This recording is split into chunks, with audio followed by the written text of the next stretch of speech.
L'avvio della procedura di gara per l'affidamento dei lavori di adeguamento di 10 cavalcavie autostradali tra Sandona e Portogruaro lungo la A4 Venezia-Trieste è un procedimento che avvicina temporalmente il completamento della terza corsia nell'ultimo tratto di lavori di allargamento che riguardano il Veneto. In questo senso, l'accordo di cooperazione, siglato da Veneto e Friuli Venezia Giulia lo scorso luglio, ha permesso di spostare circa 50 milioni di euro, inizialmente destinati ad interventi in Friuli, ad un'operazione che permetterà di anticipare i tempi di completamento della terza corsia. Quando arriverà il momento dal piano economico finanziario di poter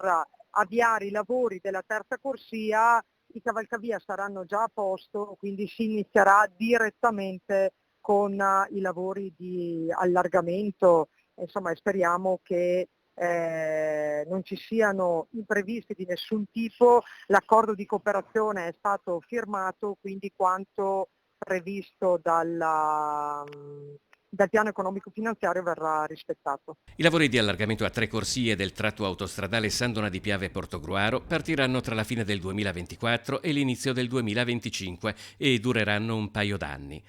Si tratta di un'infrastruttura strategica di adeguamento della viabilità su gomma alle nuove esigenze della logistica, in un'epoca in cui si sta già ragionando sulla realizzazione della quarta corsia lungo l'autostrada che da Venezia conduce a Milano. Mettere la terza corsia sulla Venezia-Trieste vuol dire sicuramente meno incidenti, ovviamente, purché le velocità vengano rispettate e la possibilità di far arrivare anche le merci piuttosto che le persone a destinazione in tempi certi.